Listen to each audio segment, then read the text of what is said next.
I call Enodian Hecate, lovely dame of earthly, watery, and celestial frame, sepulchral in a saffron veil arrayed, leased with dark ghosts that wander through the shade. Persian unconquerable, huntress hail, the world's key bearer, never doomed to fail. On the rough rock to wonder thee delights, leader and nurse, to be present to our rights. Perpetuous, grant our just desires success, accept our homage, and the incense bless.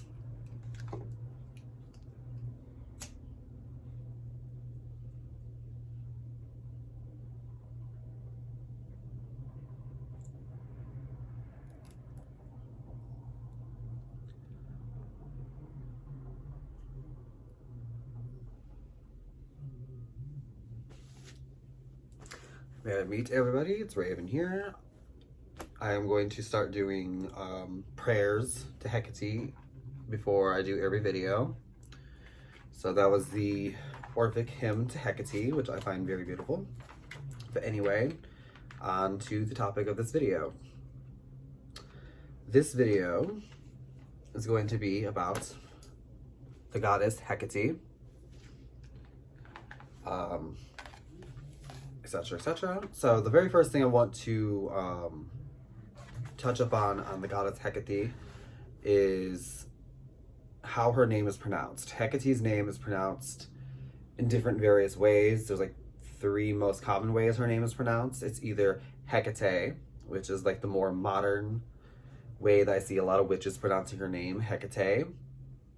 Hecate, which is the more anglicized, more English version, which is the way I pronounce it. And then there's the Greek pronunciation of her name is Hekate. Either way, those are all correct. It's just the matter of where you're from, etc., etc.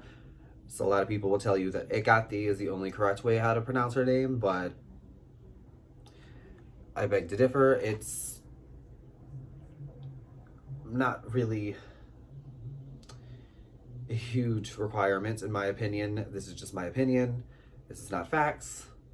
Especially Hellenic pagans, they will defend her name as Hekate to the day they die, which I respect and understand that, but I say Hecate. And it's just what naturally comes to me when I envision the goddess is Hecate. So, but again, Hecate, or Hekate is the way how to pronounce her name. I have my little notes here, of course. Now, Hecate was a Greek Titan goddess, but her origins originally were not from Greeks. Her origins, to be theorized, I don't have the exact evidence for her origins, to be from Southeast Asia Minor, modern-day Turkey, or Carians, was adapted into the Greek mythos in goddess. In the Greek pantheon, her parents were Asteria and the Titan Perseus, the god of destruction, and Asteria, the goddess of the stars. She is, of course, I don't need this notebook anymore. She is, of course, a goddess of necromancy, witchcraft, the crossroads, and also a goddess protector of children, which a lot of people don't talk about that. Hecate has really been worshipped more than just by the Greeks. She's been worshipped a lot in different societies and cultures, etc., etc. Now, actually, I do need my notebook. Her mythos, too, she also witnessed the abduction of Persephone into the underworld. Torch in hand assisted the search for her. Thus, pillars called Hekatea stood at crossroads and doorways. Thus, pillars, usually in ancient Greece, they always prayed to Hecate for protection. She was usually, pillars or statues of her or imagery was always placed at doorways and entrances. Thus, pillars called Hekatea stood at crossroads and doorways to keep evil spirits at bay, usually presented 3-formed, as she can see all directions of the crossroads, usually always accompanied by hounds. Also, universal role as savior, universal role as Sotera, mother of angels and the cosmic world soul, Anima Mundi. She is more at home in the fridges than in the center of Greek polytheism in Valent and Polymorpheus. So, like I said, Hecate is goddess of witchcraft. She's the goddess of necromancy, goddess of the crossroads, protection, the subliminal spaces. God Hecate is truly a ever-changing goddess. She's sorry, I get very nervous about this because I don't want to misrepresent Hecate or misrepresenting her information. But anyway, like I said, her mythos did not start in Greece. It was originally from Southeast Asia Minor, now modern day Turkey. Her mother and father was thought to be Asteria, goddess of the star, Titan goddess of the stars, and Titan Perseus, god of destruction.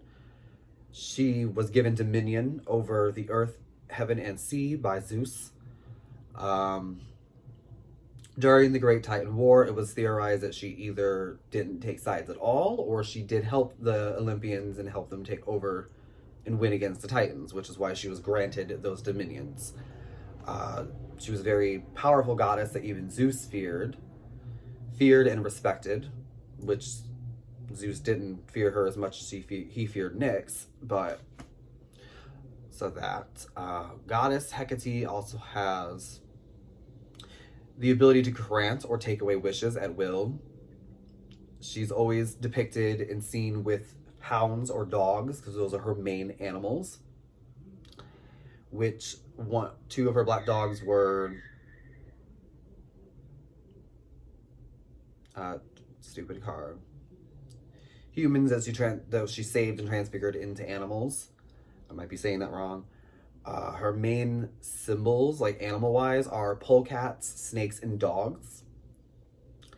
Yeah, polecats, snakes, and dogs are always associated with her, especially dogs are very sacred to Hecate. She's always depicted with hounds. Other more modern associations, these are not ancient associations with her, well, except dragons too, dragons.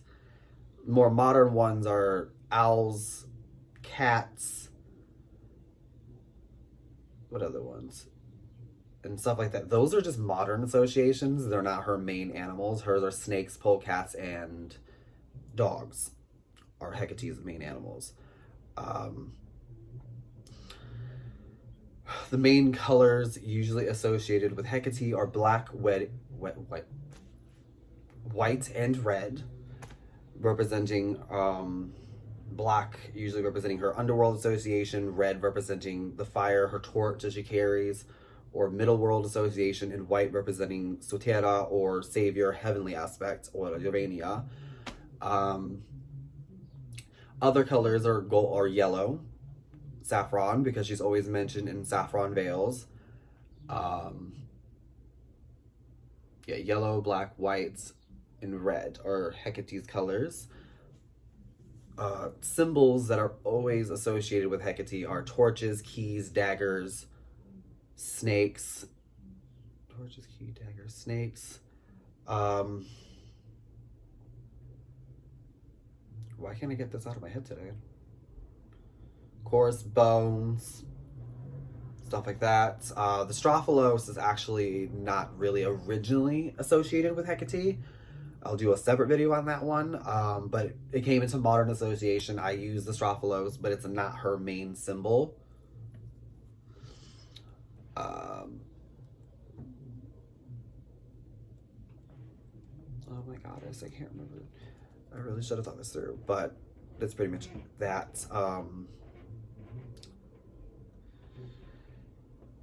Hecate is, I'm just going to go from the heart with this. Hecate is my mother. She is, well, not my mother in the physical sense. Like, to me, she is the goddess for me. She is like my main goddess. She has been with me in my life for over 10 years. Depiction of Hecate, for me, she's very, how do you put it? Motherly, but also a strict mother.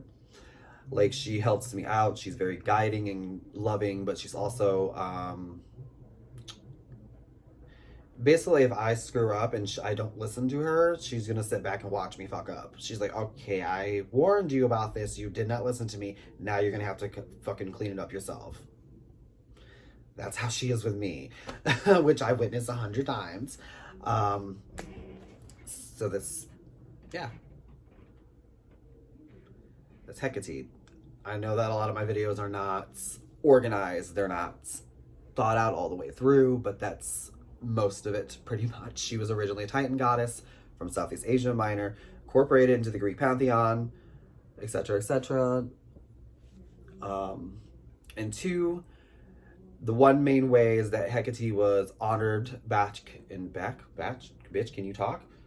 In ancient Greece was during the Deipnon, or which I'll explain exactly what Deipnon is in a second, but during the Deipnon, every end of the month they would bring offerings to her at the crossroads, which many modern Hecatean witches still do today.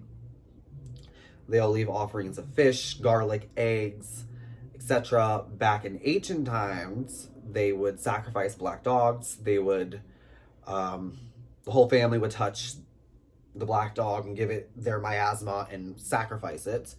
We don't do animal sacrifices in modern times. Certain traditions do, but we don't do that in ancient or in Hecatean traditions. We don't sacrifice black dogs.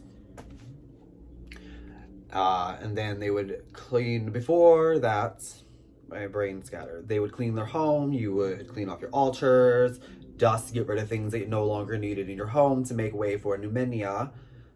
I'm probably pronouncing Numenia, which is Numenia, which is the new moon, to bring in new things for the home, to protect. And then the day after that, this is Hellenic traditions, after that they would honor the Agathos Daemon, which is basically the spirit of the home, to protect it and bring blessings in.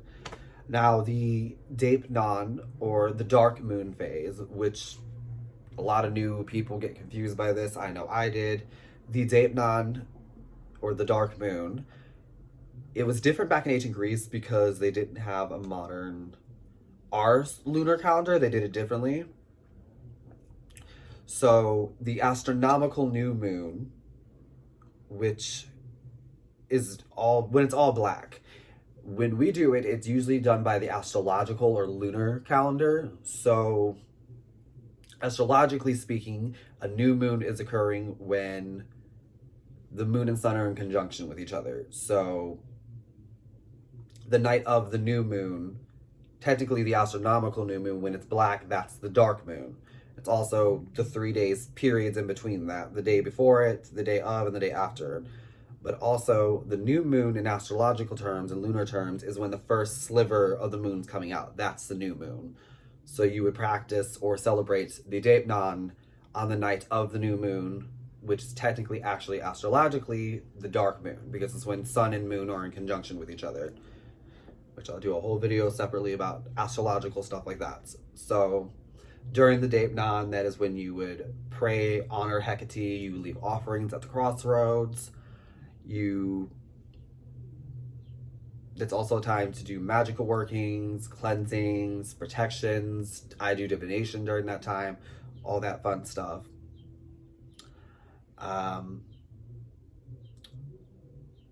There's also the more modern Hecatean feast, which is November 16th, Hecate's Day night, which there's no historical evidence supporting that was a thing back in ancient times, but it's a more modern day, etc., etc. Hecate is also honored during Samhain, or All Hallows Eve, again, more modern thing. I still do that, along with Hades and Persephone. There's ways I've been incorporating her into the Wheel of the Year, etc., etc. And now, as far as like research on Hecate, I would really recommend any books by Sarita de Este. She hits the nail on the coffin every time with historical information. If you want more practical or more, how to put it, practice, I would recommend Libia Cathonia by Jeff Colin. The book is very beautifully done. It's a very gorgeous book.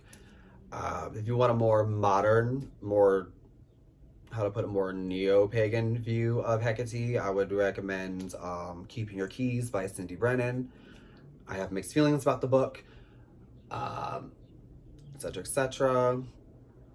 If I find, I have to go back and grab more of my notes, and I will link all that stuff down in the video below, so everyone can go look at research for Hecate. When I do make videos in the future, I will state and claim if whether or not the stuff is UPG, which is Unified Personal Gnosis, or unverified, or if it's historical, and I'll provide the link to it or the sources for it. So, but that's pretty much it. I do really hope that everyone can forgive me for this video being late. I did record it before it would not upload, so I screw it, deleted the video, and redid it. It was giving me a hard time. Damn you, Mercury retrograde. But that's pretty much it. Until next time, Mary part, blessed be, and blessed be Hecate.